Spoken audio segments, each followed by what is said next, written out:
बिस्मिल्लाहिर्रहमानिर्रहीम। Honourable doctors, lady doctors, अस्सलाम वालेकुम। आज हम जिस डिजीज टॉपिक को डिस्कस करने जा रहे हैं वो भी बहुत फेमस और अमूमन क्लिनिक्स पे हमें इसको फेस करना पड़ता है। ये है ग्लूकोमा। ग्लूकोमा, इसको ग्लूकोमा भी पढ़ते हैं, ग्लूकेमा भी पढ़ते हैं। आम जुबान में इसको आपने सुना होगा काला मोतिया कहा जाता है, ब्लैक मोतिया या काला मोतिया। वो इसलिए कि एक आंख की पैथोलॉजिकल कंडीशन होती है कैटरैक्ट, जिसको माशरे में आम लोग सफ़ेद मोतिया कहते हैं। ये उसका ऑपोजिट, उल्ट या उससे ज़्यादा खतरनाक लफ्ज़ है, खतरनाक बीमारी समझी जाती है। उसको सफ़ेद मोतिया कहा जाता है। उसमें हमारी आंख के लेंस में ओपेसिटी आ जाती है, धुंधलापन आ जाता है, क्लाउडीनेस आ जाती है, लेकिन उसमें पूरे का पूरा लेंस रिप्लेस हो जाता है, तो उससे पेशेंट्स की बीनाई वापस आ जाती है, यानी उसकी जो खोई हुई बीनाई होती है वो वापस आ जाती है। तो शायद उसको वो इस हवाले से सफ़ेद मोतिया कहते हैं। ये वो पैथोलॉजिकल कंडीशन है कि जिसमें एक दफ़ा बीनाई चली जाए तो वो तकरीबन इम्पॉसिबल होता है उसको रिवर्स करना। इसलिए इसको काला मोतिया, डार्कनेस, अंधेरे से तशबीह दी गई है और इसके लिए लफ्ज़ काला मोतिया यूज होता है। But as far as pathology is concern, glaucoma basically Greek जुबान का लफ्ज़ है, ग्रीक जुबान का, जिसको जो कि ग्लूकोज से निकला है। Glucose, GLAUCOS। वैसे जो नॉर्मल लफ्ज ग्लूकोज है उसका भी यही मतलब होता है, यानी ब्लू ग्रीन, ब्लू ग्रीन। इस डिजीज में जो आंख में प्यूपिल्स हैं वहां पर एक ब्लू ग्रीन शेड आ जाता है, प्यूपल में हेज आ जाता है, धुंधलाहट आ जाती है ब्लू ग्रीन कलर की, तो इसलिए इसको ग्लूकोमा का नाम दिया गया। अगर हम इसकी बाकायदा पैथोलॉजिकल डेफिनेशन करेंगे तो glaucoma is a group of I conditions. Glaucoma is a group of I conditions, यानी ये बहुत वसी लफ्ज है। मुख्तलिफ ग्रुप कंडीशंस हो सकती हैं that may damage the optic nerve, लेकिन इसका टारगेट एक ही है कि वो तमाम आई कंडीशंस डैमेज करेंगी किसको? ऑप्टिक नर्व को। मुख्तसर ये है कि हमारी आँख लाइट की मौजूदगी में इमेज लेती है, उस इमेज को रेटिना को दिया जाता है। रेटिना चूंकि नर्वस सिस्टम के साथ मुंसलिक होता है ऑप्टिक नर्व्स के साथ, तो रेटिना उस इमेज को ऑप्टिक नर्व्स के हवाले करता है केमिकल मैसेज की सूरत में। वो ऑप्टिक नर्व उसको CNS के विजन सेंटर में ले जाती है, फिर विजन सेंटर प्रोसेस करके वहां से परसेप्शन करता है कि ये इमेज किसका है, किस शख्स का है, घड़ी है, पंखा है, किताब है, हम जो चीज देख रहे हैं वो क्या है। ये डिसीजन ब्रेन करता है उस इमेज को प्रोसेस करके, लेकिन उस इमेज को फोकस करने में, लाइट को फोकस करने में आंख का किरदार होता है। फिर आंख में एक अहम तरीन चीज है रेटिना, जो उस इमेज को केमिकल सिग्नल्स की सूरत में, केमिकल प्रोसेस की सूरत में ऑप्टिक नर्व के हवाले करता है। ऑप्टिक नर्व एक न्यूरोलॉजिकल रूट है जो उस इमेज को CNS, सेंट्रल नर्वस सिस्टम के विजन सेंटर में लेके जाता है और विजन सेंटर में उसको प्रोसेस करके रिप्लाई करता है, परसेप्शन देता है, परसीव करता है कि ये आने वाला इमेज इस चीज का है, यूं इसको कहते हैं कुव्वत बसारत। यूं फिर हम परसीव कर लेते हैं कि ये मेरे सामने फलां शख्स की तस्वीर है, फलां शख्स है, मेरे सामने घड़ी की तस्वीर है, मेरी आंखें किसको देख रही हैं, वो ब्रेन उस इमेज को प्रोसेस करके देता है। तो क्योंकि इसमें पहला किरदार लेंस का है, लेंस का जो लाइट को फोकस करती हैं, तो आम कैटरेक्ट में जिसको हम सफेद मोतिया कहते हैं, उसमें लेंस के अंदर अगर क्लाउडीनेस आ जाए, ओपेसिटी आ जाए, धुंधलापन आ जाए, तो वो लेंस उस लाइट को फोकस प्रॉपर नहीं कर पाते, जिससे भी नजर नहीं आता या धुंधला आता है, लेकिन दैट इज कॉल्ड कैटरेक्ट, सफेद मोतिया। इसमें भी क्योंकि नजर नहीं आता, लेकिन ये उससे सीवियर कंडीशन है, सीरियस कंडीशन है, क्योंकि इसमें कैटरेक्ट नहीं, रेटिना इन्वॉल्व होता है। रेटिना, रेटिना के पास इमेज पहुंचा, लेकिन रेटिना, आगे हम पढ़ेंगे, गैंग्लियन सेल्स होते हैं, गैंग्लियन सेल्स जो ऑप्टिक नर्व्स रेटिना में दाखिल हो रही होती है, तो उसके एक्सोन होते हैं, वहां पर गैंग्लियन सेल्स लगे होते हैं। वो गैंग्लियन सेल्स डैमेज हो जाएं तो वो इरिवर्सिबल डिजेनरेशन होती है। उस डिजेनरेशन को रिवर्स करना चूंकि बहुत मुश्किल होता है, इसलिए in other word we can say that कि रेटिना डैमेज हो गया।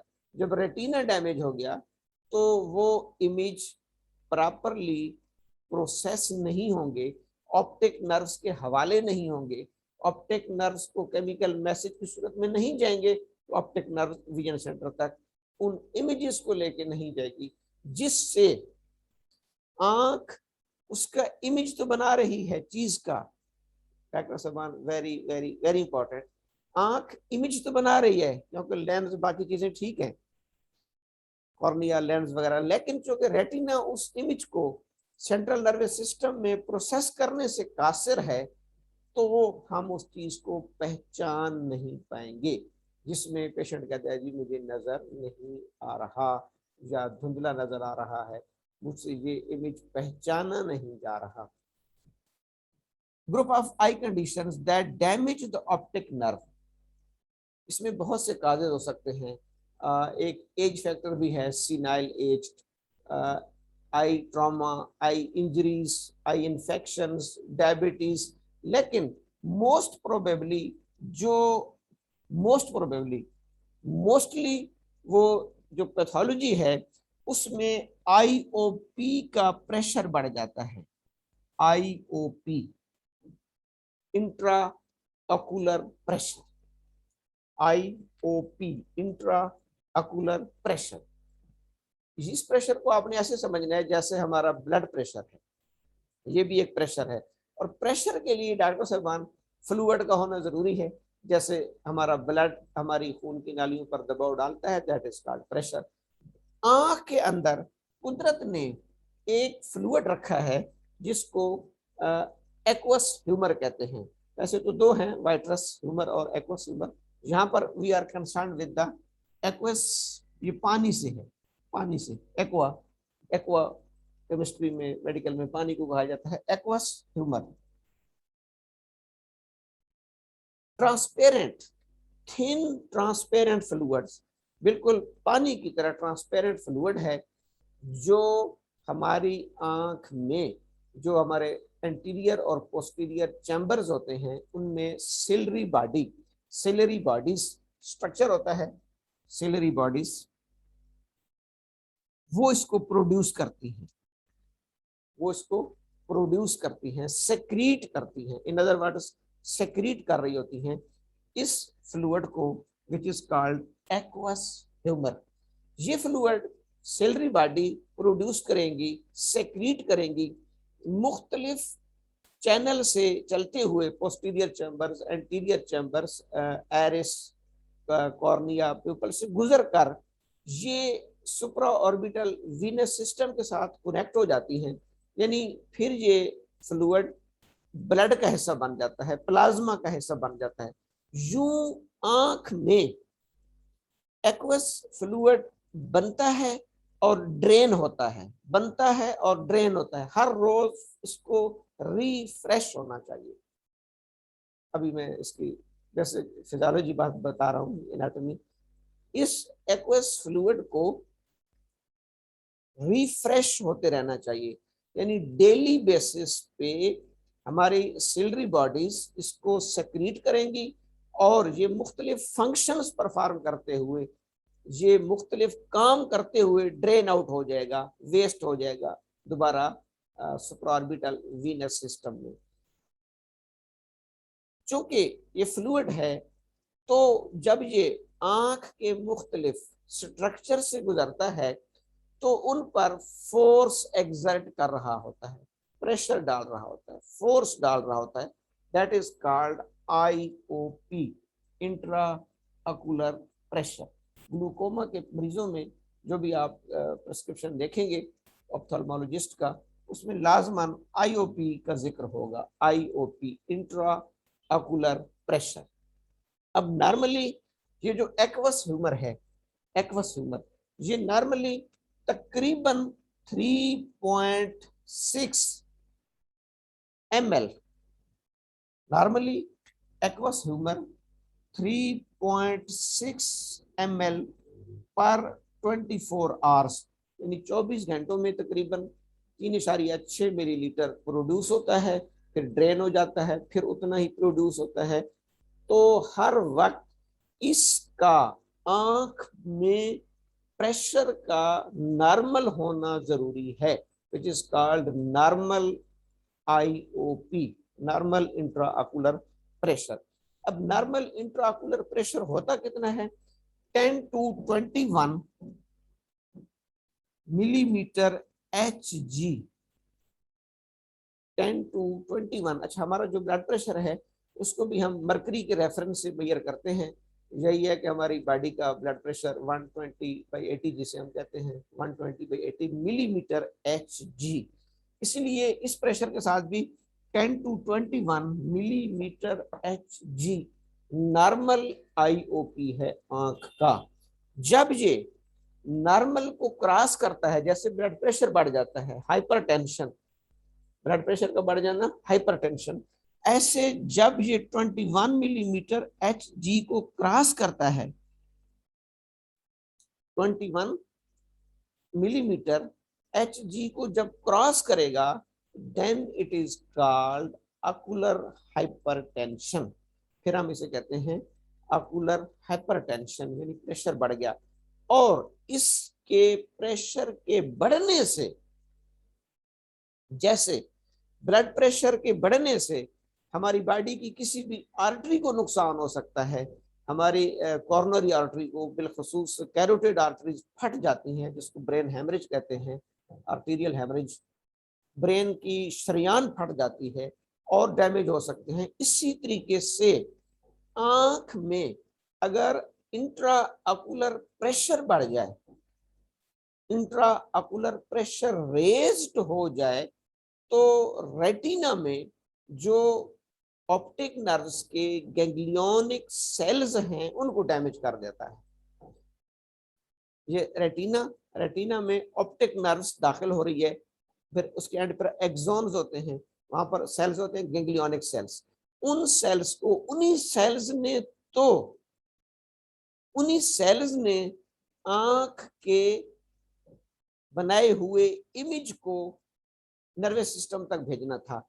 अब वो सेल्स, गैंग्लियोनिक सेल्स, इस हाई प्रेशर की वजह से, अकुलर हाइपरटेंशन की वजह से डैमेज हो चुके हैं, तो वो उस इमेज को प्रोसेस नहीं कर पाएंगे, and the condition is called glaucoma. ये इसकी पैथोफिजियोलॉजी है। पहले मैंने फिजियोलॉजी बताई कि नॉर्मली वो क्या करते हैं, फिर उसमें इंटरऑकुलर प्रेशर बढ़ने से पैथोलॉजी क्या आ जाती है। अच्छा, ये कुदरत ने एक्वस ह्यूमर हमें दिया क्यों है गिफ्ट में? इसका इतने प्रेशर में रहना भी जरूरी है। ये जो हमारी आंख की शेप है, शेप, ओवल शेप, इसको मेंटेन करने में भी आईओपी का किरदार है, इंट्राकुलर प्रेशर का। इसके अलावा एक्वस ह्यूमर रेटिना के बाकी चीजों को न्यूट्रिएंट्स मुहैया करता है, वहां से वेस्ट को ड्रेन करता है, रेटिना और कॉर्निया प्यूपल्स वगैरह की क्लीनिंग करता है, सफाई करता है, आपकी कैटरेक्ट की उसकी लेंस की भी, उनको ये साफ रखता है। तो इसके बहुत सारे फंक्शंस हैं, इसलिए कुदरत ने ये गिफ्ट हमें दिया है। लेकिन इसका प्रेशर मेंटेन रहना चाहिए। अगर वो प्रेशर बढ़ जाएगा तो देन वो आंख के लिए नुकसानदेह होगा, और बिलखसूस रेटिना के लिए नुकसानदेह होगा। अब वो प्रेशर बढ़ता क्यों है? दो वजूहत हो सकती हैं। या तो पान ही ज्यादा रहा है, या तो जैसे मैंने कहा ना, सिलरी बॉडीज 3.6 ml पर 24 आवर्स की बजाय ज्यादा एक्वस ह्यूमर बना रही है। अल्टीमेटली जब फ्लूइड ज्यादा होगा तो प्रेशर भी बढ़ जाएगा। कुछ लोगों में ये होता है कि इसकी सेक्रीशन बढ़ जाती है। अक्सर लोगों में ये होता है कि आगे इसको ड्रेन करने वाले चैनल्स ब्लॉक हो जाते हैं। जो इसको इसका ड्रेनेज सिस्टम है, जो इसको मैंने कहा ना, मुख्तलिफ पोस्टीरियर चैम्बर्स, एंटीरियर चैम्बर्स, आगे तमाम से गुजरेगा, एरिस कॉर्निया से, तो वो ट्यूब्स, वो वेसल्स, वो चैनल्स ब्लॉक हो जाती हैं। जब वो ब्लॉक होते हैं तो एक्वस ह्यूमर प्रॉपर ड्रेन नहीं होता। जब ड्रेन नहीं होगा तो इसका प्रेशर बढ़ जाएगा। ये दो तीन इसकी वजूहात हैं कि जो प्रेशर बढ़ता क्यों है। या तो उसकी प्रोडक्शन बढ़ जाएगी, यानी सेक्रीशन बढ़ जाएगी, या उसकी प्रॉपर ड्रेनेज नहीं होगी, उसकी प्रॉपर ड्रेनेज नहीं हो रही होती। इसी बुनियाद पर, इसी ड्रेनेज की बुनियाद पर इसकी दो टाइप्स होती हैं। ग्लूकोमा की दो टाइप्स होती हैं। एक को कहते हैं open angle glaucoma,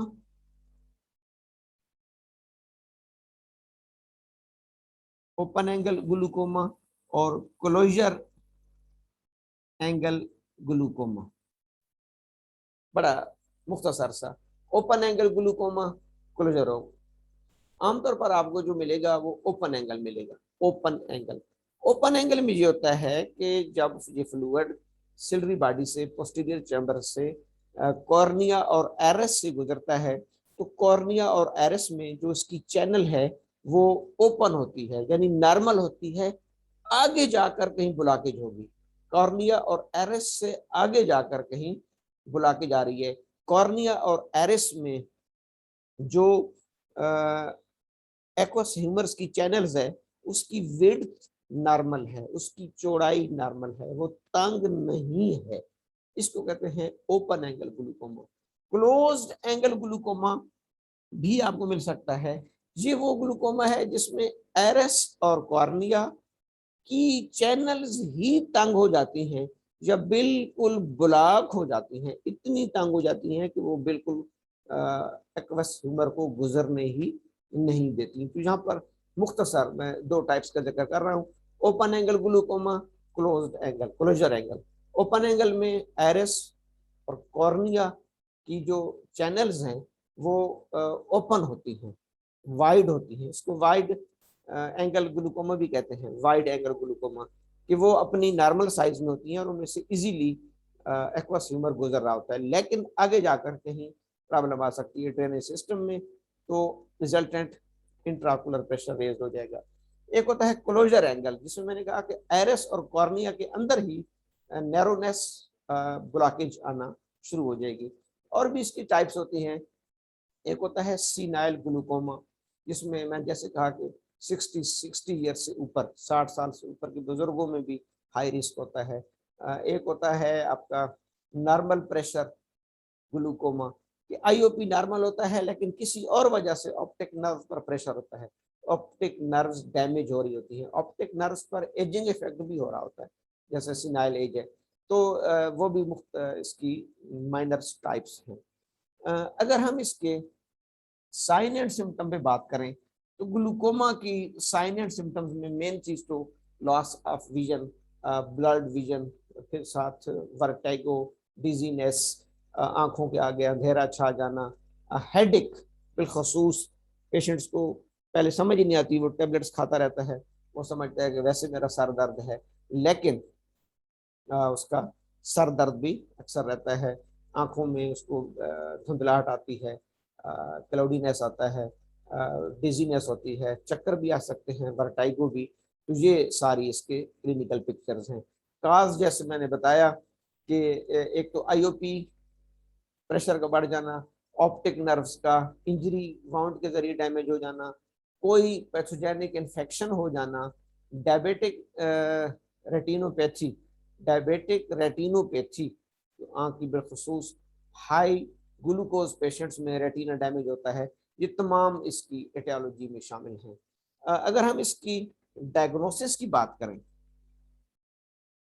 diagnosis diagnosis के लिए ऑप्थल्मोलॉजी में इसके मुख्तलिफ टेस्ट कराए जाते हैं। आईओपी को मेजर करने के लिए एक टेस्ट होता है टोनोमीट्री, टोनोमीट्री, टोनोमीट्री, टोनोमीट्री टेस्ट होता है जिसमें आईओपी प्रेशर को मेजर करते हैं। एक होता है विजुअल फील्ड टेस्ट, बिनाई के लिए विजुअल फील्ड टेस्ट एक ऑप्थेल्मोलॉजिस्ट करते हैं। गोनियोस्कोपी, गोनियोस्कोपी, अब तमाम की डिटेल्स का टाइम नहीं, फिर बहुत टाइम लग जाएगा। मुख्तसर हमारे नॉलेज में होना चाहिए एज ए होम्योपैथिक डॉक्टर कि इस ग्लूकोमा को डायग्नोज करने के लिए एक तो clinical pictures, sign and symptoms, एक उसकी इन्वेस्टिगेशंस जिसमें टोनोमीट्री, जैसे ब्लड प्रेशर को हम सिफेग्मोमोनोमीटर के जरिए मेजर करते हैं, इस तरीके से आंख के आईओपी को टोनोमीटर के जरिए मेजर करते हैं। विजुअल फील्ड टेस्ट बिनाई का टेस्ट होता है। गोनियोस्कोपी, जिस तरह एंडोस्कोपी, फंडोस्कोपी, ये एक स्कोप के जरिए ऑप्थेल्मोलॉजिस्ट इसको चेक करता है। इसकी एलोपैथिक मोड ऑफ सिस्टम में, एलोपैथिक मोड ऑफ सिस्टम में सर्जरीज की जाती हैं या सर्जिकल प्रोसीजर्स किए जाते हैं। मुख्तलिफ सर्जरीज की जाती हैं और मुख्तलिफ सर्जिकल प्रोसीजर्स किए जाते हैं।